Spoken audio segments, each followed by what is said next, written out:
एक बार शेरू नाम के कुत्ते को लकड़बग्गो ने घेर लिया। लकड़बग्गो का सरदार बोला, अरे ओ कालिया, आज खाने में क्या बनाएगा रे? कालिया ने कुत्ते की ओर रार टपकाते हुए कहा, उस्ताद आज तो हॉट डॉग खाने को मिलेगा। इन सभी लकड़बग्गो की बातें सुन कुत्ते की हालत खराब होती जा रही थी। जैसे ही लकड़बग्गे कुत्ते को मारने आगे बढ़े तभी यहाँ सुरीली गाय आ गई। गाय चिल्लाते हुए बोली, शेरू को हाथ भी मत लगाना वरना किसी को जिंदा नहीं छोड़ूंगी। गाय का गुस्सा देख लकड़बग्गे डर के भाग गए। शेरू बोला, आपका धन्यवाद गाय माता। फिर दोनों अपने अपने रास्ते चले गए। इधर लकड़बग्गे शिकार न मिलने के कारण भूख से तिलमिला रहे थे। कालिया बोला, उस्ताद इस सुरीली का कुछ करना पड़ेगा, ये अक्सर बीच में आकर हमारे शिकार को हमसे बचा लेती है। लकड़बग्गा बोला, हाँ कालिया, इस सुरीली को ठिकाने लगाना ही पड़ेगा। इसके बाद कैमरा जूम होता है शेरू कुत्ते पे। शेरू बैठा अपने भाई की राह देख रहा था। कुछ देर बाद शेरू का भाई घर लौट आया। ये दोनों जुड़वा भाई थे। दोनों एक जैसे दिखते थे।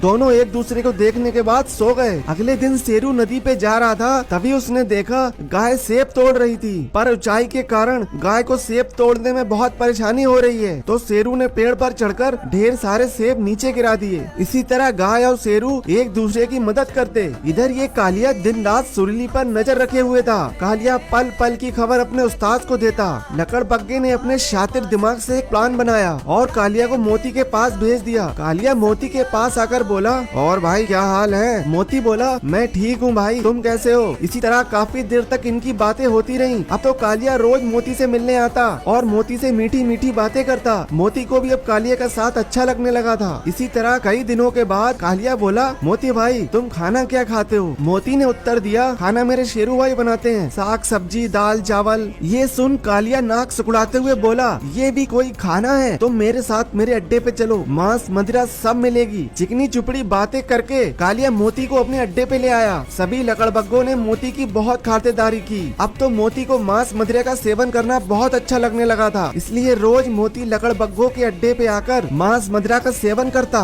जब मोती पूरी तरह लकड़बग्गों के झुंड में शामिल हो गया तब सातिर लकड़बग्गे ने अपनी चाल चली। कालिया ने सेब के अंदर नशीली दवा मिला दी और इन सेब को मोती के हाथ गाय के पास भिजवा दिया। गाय ने जब मोती को देखा तो फल ले लिए, क्योंकि मोती शेरू का हमशक्ल था। ये बात गाय को पता नहीं थी। गाय तो उसे शेरू समझ रही थी। जब गाय ने सेब खा लिए तो अचानक गाय को बहुत नशा होने लगा। गाय के जमीन पे गिरते ही लकड़बग्गे सामने आ गए। गाय समझ गई सेब में नशीली दवा मिली हुई थी। गाय मोती की ओर देखकर बोली, शेरू तुमने मेरे साथ ऐसा क्यों किया? तब कालिया हंसते हुए बोला, सुरीली ये शेरू नहीं उसका जुड़वा भाई है। आज हम तेरा नरम नरम मांस खाएंगे। जैसे ही कालिया गाय को मारने आगे बढ़ा पीछे से शेरू ने आवाज लगाई, रुक जा कालिया, वरना आज लकड़बग्गों का नामो निशान मिटा दूंगा। लकड़बग्गा जोर से बोला, कालिया भाग जल्दी यहाँ से, ये शेरू तो अपने पूरे खानदान को बुलाकर ले आया है। इसके बाद सभी लकड़बग्गे भाग गए। जल्दी ही गाय का नशा उतर गया। जब शेरू ने मोती को अपनी जान बचाने वाली बात बताई तो मोती अपनी गलती पे बहुत शर्मिंदा हुआ। खैर बड़ा दिल करके बड़े भाई ने मोती को माफ कर दिया। गाय ने शेरू धन्यवाद किया।